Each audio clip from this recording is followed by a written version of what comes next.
বিশ্বকাপ ফাইনালের আগে উত্তেজনা যখন তুঙ্গে, তখন বিশ্লেষক বা সুপার কম্পিউটার নয়, সবচেয়ে বেশি আলোচনায় উঠে এসেছে জাপানের টিয়া পাখি অলিভিয়া।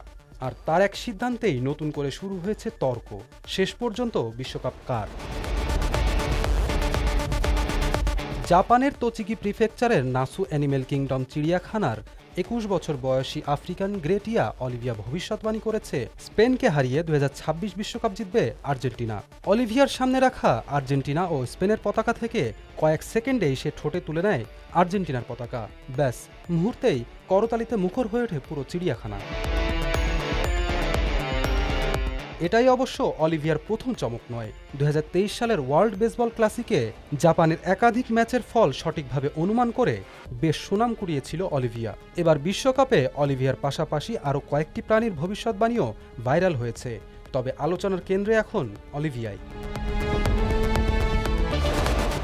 যদিও তৃতীয় স্থান নির্ধারণী ম্যাচে অলিভিয়ার ভবিষ্যৎবাণী ভুল প্রমাণ করে ফ্রান্সকে ৬-৪ গোলে হারিয়ে ম্যাচ জিতে নেয় ইংল্যান্ড। তবে মজার বিষয় হলো, চিড়িয়াখানার পরিচালক কাজুয়াকি নিপ্পানি অলিভিয়ার সঙ্গে মোটেই একমত নন। তার বিশ্বাস, শেষ পর্যন্ত শিরোপা উঠবে স্পেনের হাতেই। ২০ জুলাই নিউ জার্সির মেটলাইফ স্টেডিয়ামে বাংলাদেশ সময় রাত ১টায় শিরোপার লড়াইয়ে মুখোমুখি হবে আর্জেন্টিনা ও স্পেন। এখন দেখার অপেক্ষা, বিশ্বকাপ জিতবে কি সত্যি অলিভিয়ার বেছে নেওয়া দল, নাকি ভুল প্রমাণ হবে এই ভবিষ্যৎবাণী।